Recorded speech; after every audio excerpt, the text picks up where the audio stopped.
오늘 함께 보실 하나님 말씀은 누가복음 4장 14절로 30절까지 말씀입니다.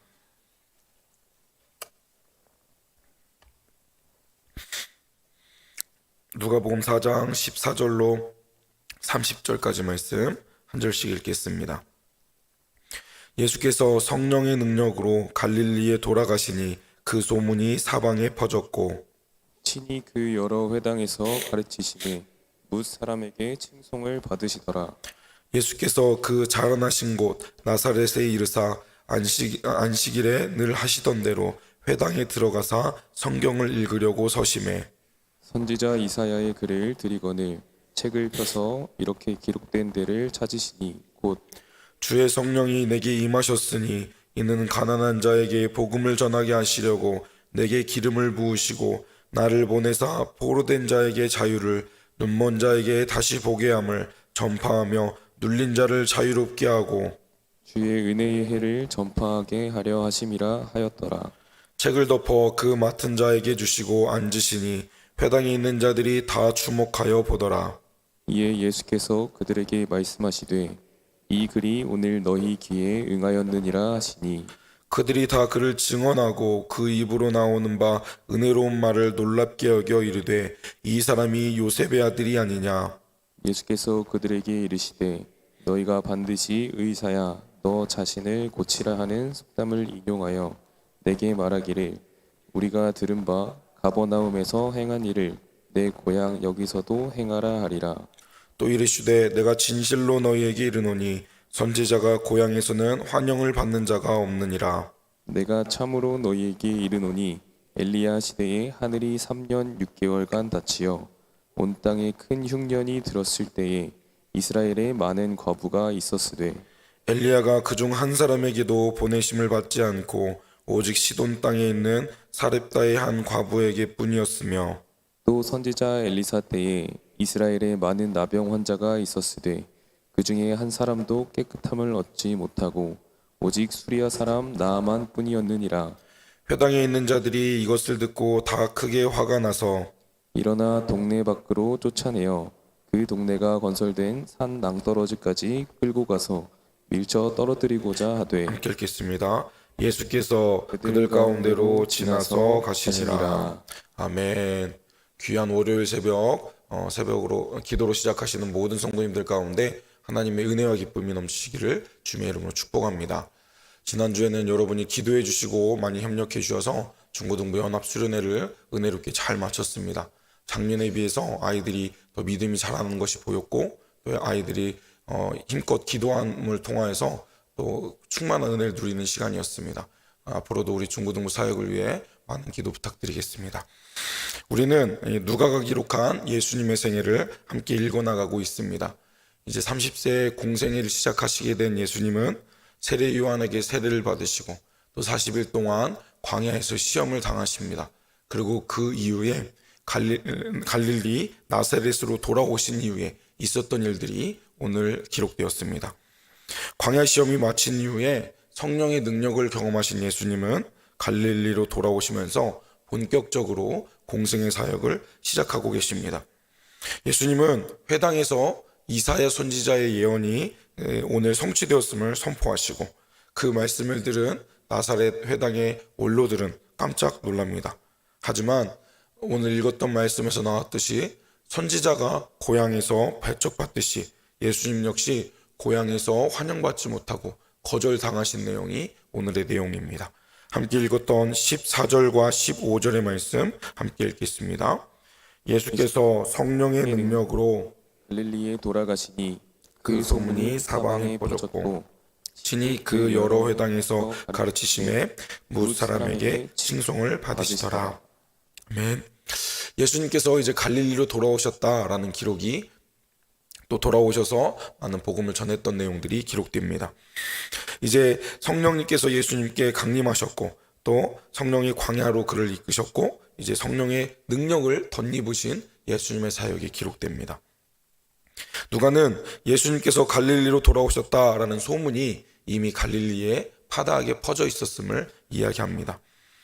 오늘 우리가 읽었던 누가복음에는 기록되어 있지 않지만 이제 누가복음 4장 13절과 14절 사이에는 예수님께서 예루살렘에서 하신 사역이 빠져 있습니다. 예수님은 공생애를 시작하시면서 공생애 첫 번째 유월절에 예루살렘 성전에서 성전 청결 사건을 일으키셨습니다. 성전에서 매매하는 자들의 상을 다 엎으신 것이었죠. 그리고 예루살렘에 내려오신 김에 얼마 기간 동안 있으시면서 니고데모를 만나 복음을 전하시고 또 많은 병자를 치유하시는 일들도 행하셨습니다. 따라서 이 예루살렘에서 유월절에 성전에 모였던 많은 사람들이 각자의 집으로 돌아가서 성전을 청결케 하였던 예수님의 이야기를 먼저 전하였는데, 나사렛 갈릴리에서 왔던 사람들도 먼저 그들에게 돌아가 예수님의 일들을 이야기했던 것으로 보입니다. 이제 예루살렘에서 갈릴리로 다시 돌아오신 예수님은 여러 회당을 돌아다니시면서 복음을 전하십니다. 누가는 어떠한 내용을 가르쳤다신 내용보다 그 무리의 반응에 먼저 초점을 두고 있습니다. 15절에 그들의 반응이 어떠했다고 이야기합니까? 예수님의 가르침을 받은 자들이 예수님을 칭송했다라고 기록합니다. 예수님의 가르침이 이전의 다른 율법 교사들과는 달랐기 때문이었습니다. 그러던 어느 날 예수님은 이제 그의 고향인 나사렛에 오셔서 안식일에 회당에서 성경을 읽으십니다. 누가는 나사렛을 그 자라나신 곳이라고 이야기합니다. 이제 그 이후에 있을 이야기들을 위하여서 먼저 그 배경을 설명한 것이죠.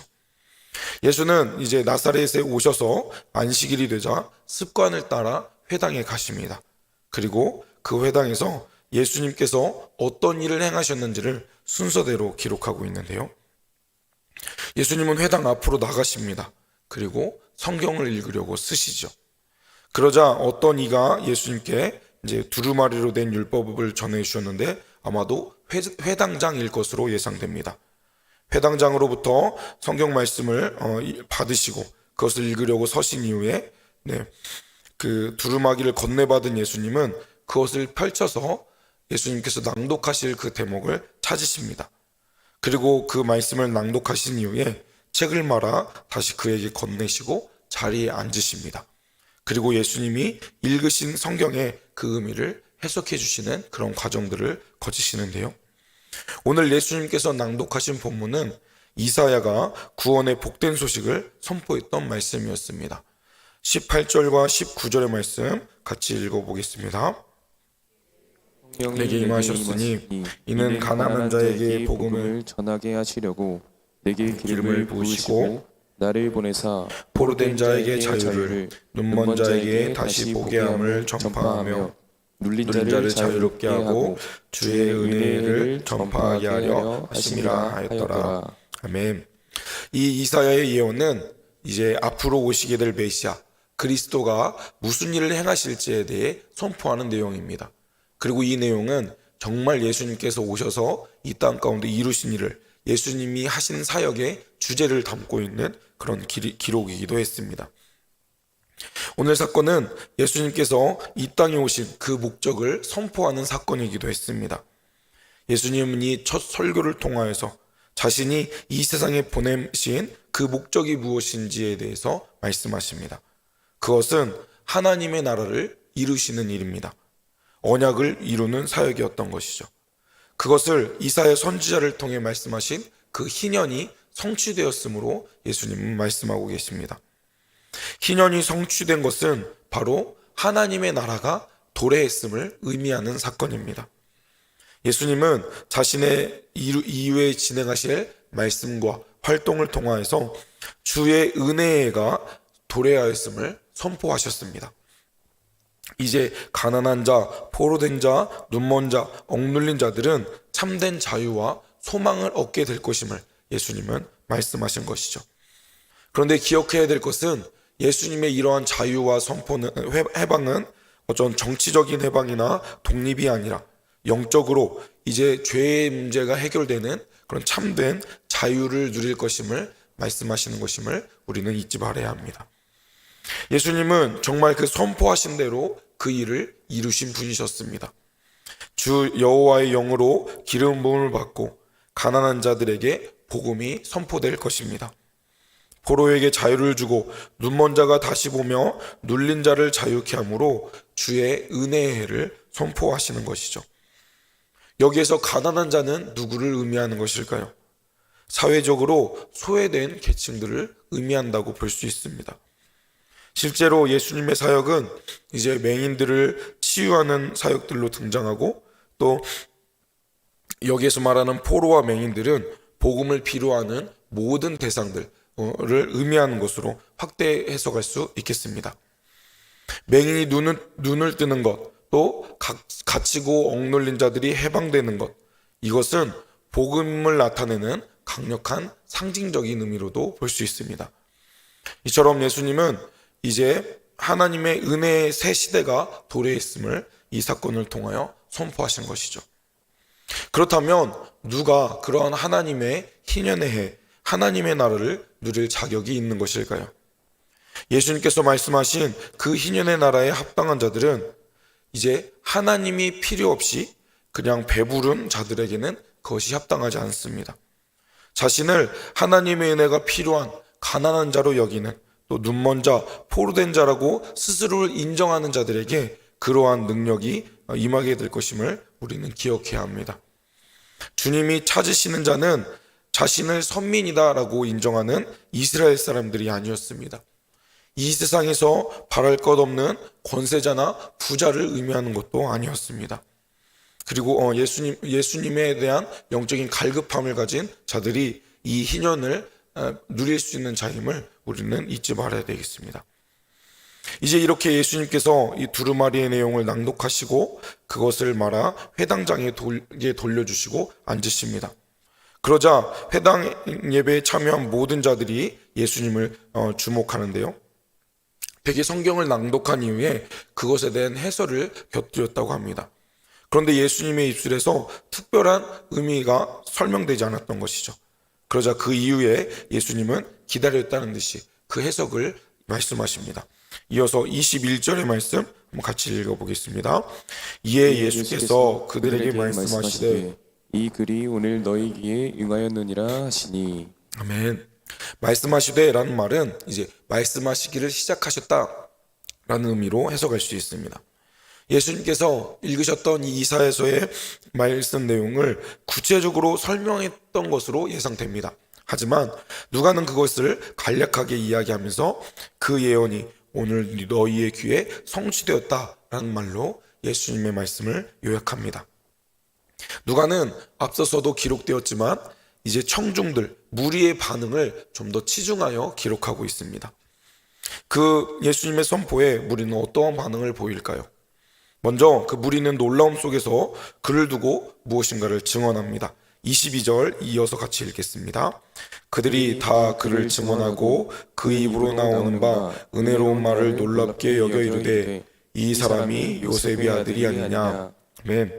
예수님의 그런 말씀과 선포를 두고 그것을 은혜로운 말로 먼저 이해를 합니다. 그리고 깜짝 놀란 것으로 보입니다. 그리고 그들은 예수님을 요셉의 아들로 인식하고 그 질문을 깜짝 놀란 것이죠. 예수님의 설명을 들은 무리가 말하는 것으로 볼 때 처음 예수님의 해석을 그들은 긍정적으로 해석한 것으로 볼 수는 있겠습니다. 하지만 그들은 예수님이 선포하신 그 해석과 말씀에는 놀랐지만 예수님이 전한 말씀이기에 그것을 부정적으로 받아들고 또 이전에 요셉의 아들이었던 이 예수님도 알고 있었기 때문입니다. 따라서 우리는 나사렛 회당에서의 원로들은 예수님을 부정적으로 보았고 또 그를 받아들이지 않을 것임을 우리에게 알려주고 있습니다. 우리는 예수를 두고 서로 증언하며 그 말에 놀라면서 경멸적인 질문을 던집니다. 저 사람이 요셉의 아들이 아니냐?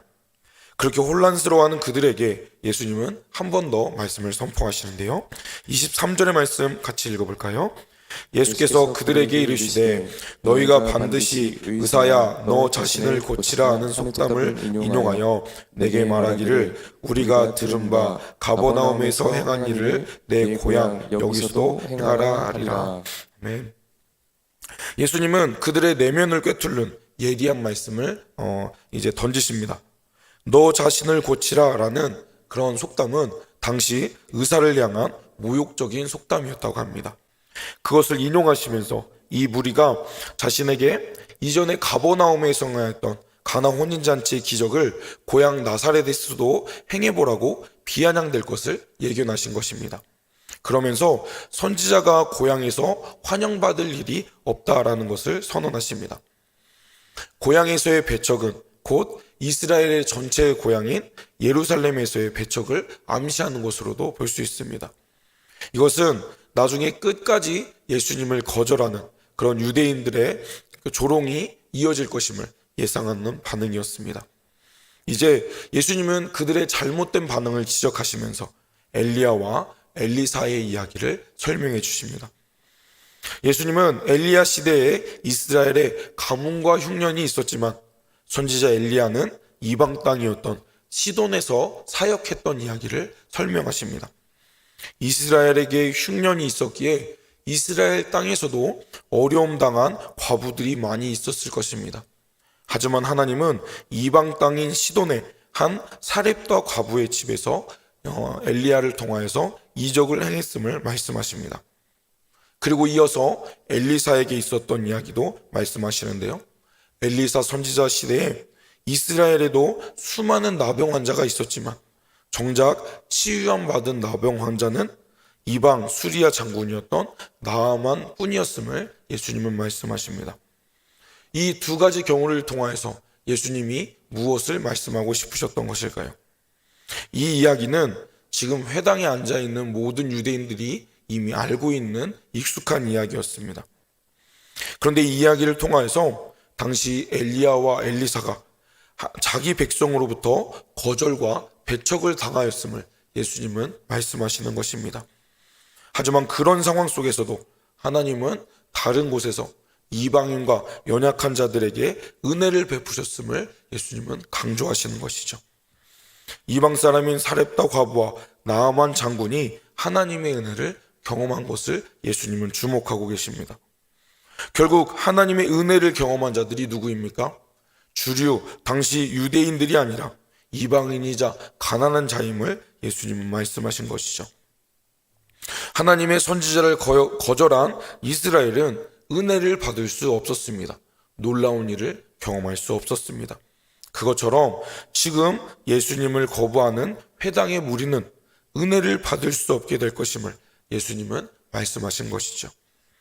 그제서야 그들은 예수님께서 엘리야와 엘리사를 인용하신 그 말씀의 의미를 깨닫게 됩니다. 그리고 그들은 분노하게 되는데요. 28절부터 30절까지 말씀 함께 읽겠습니다.